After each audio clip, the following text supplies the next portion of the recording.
ये कहानी है एक बादशाह की, जिसे अपने कुत्ते से बहुत अधिक प्रेम था। वो उसे शाही अंदाज में रखता था।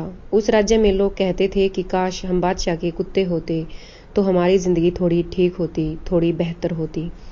बादशाह अपनी प्रजा पर कम ध्यान देता था। वो अपना सारा ध्यान अपने कुत्ते पर दिया करता था। उसे अपने कुत्ते से इतनी अधिक मोहब्बत थी कि कुछ लोग मिसाल दिया करते थे कि जानवरों से प्रेम करना तो कोई बादशाह से सीखे। बादशाह जहाँ भी जाते, चाहे वो दरबार हो या फिर किसी से मिलना हो, अपने कुत्ते को साथ में लेकर जाते थे। एक बार उन्हें किसी दूसरे राज्य के राजा से मिलने के लिए जाना था। समुद्री रास्ते से उन्हें उस राजा के पास जाना था। राजा जब नाव में सवार हुए तो बादशाह के साथ कुछ सैनिक थे, कुछ मंत्री थे और उनके अलावा कुछ यात्री भी उस नाव में बैठे हुए थे।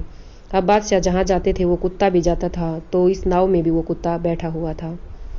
ये उस कुत्ते के लिए पहला सफ़र था जब वो समुद्री रास्ता तय कर रहा था और नाव में बैठा था। वो कुत्ता बादशाह के साथ था। जैसे ही नाव रवाना हुई तो पानी में जब नाव चलती है तो कुछ हलचल पैदा होती है।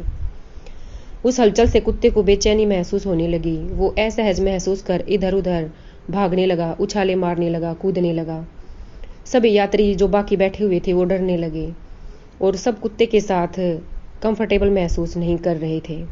बादशाह ये सब देख तो रहा था, लेकिन वह साथ में खुश भी हो रहा था कि मेरा कुत्ता कितना इधर उधर घूम रहा है, कितना खुश है। लेकिन जो दूसरे व्यक्ति थे वे राजा से कहना चाह रहे थे कि आप इस कुत्ते को एक जगह बैठा दीजिए, इसे रोक लीजिए, नहीं तो नाव पलट जाएगी। लेकिन वो कह न सके। उन्हीं के बीच में एक दार्शनिक भी बैठा था। उसने देखा और लोगों की परेशानी को समझा।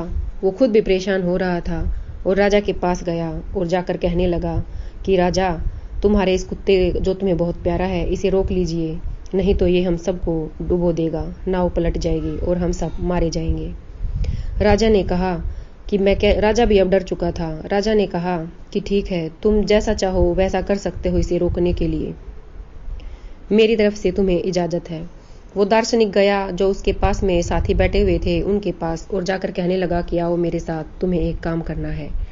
उन तीनों ने मिलकर कुत्ते को पकड़ा और समुद्र में फेंक दिया। जैसे ही कुत्ता समुद्र में गिरा उसकी जान पर बन आई। उसे समझ नहीं आया कि वह क्या करे। तड़पता हुआ उसने नाव के पास आया और नाव को पकड़ लिया। उसने थोड़ी देर के बाद नाव के साथ साथ चलना शुरू कर दिया। दार्शनिक और उसके साथी सब देख रहे थे। अब दार्शनिक ने अपने साथियों से कहा, अब इसे वापस उठाकर नाव में ले आओ। उन्होंने कुत्ते को उठाया और नाव में बैठा लिया। कुत्ता अब चुपचाप एक कोने में बैठ गया। ना कोई उछल कूद कर रहा था, ना कोई हलचल कर रहा था। बादशाह को और यात्रियों को समझ नहीं आया कि अचानक इसकी उछल कूद कैसे बंद हो गई।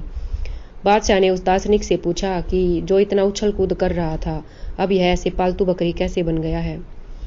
तो इस पर दार्शनिक ने कहा कि बहुत सीधी बात है, जिंदगी में जब तक खुद पे कोई विपत्ति नहीं आती तब तक हम दूसरों की विपत्ति और परेशानियों को समझ नहीं पाते हैं। जब हमारे ऊपर खुद हमारी जान पर बन आती है तभी हम सारी परेशानियों को समझ पाते हैं। इसलिए अगर किसी के ऊपर जब भी कोई विपत्ति आती है तो उसके ऊपर कमेंट करने से पहले हमें 10 या 12 बार सोच लेना चाहिए, तभी कुछ कहना चाहिए। क्योंकि जब वही चीज़ हमारे ऊपर बीतती है तो तब हमें एहसास होता है कि वह हमें कितनी पीड़ा दे रहा होता है। धन्यवाद।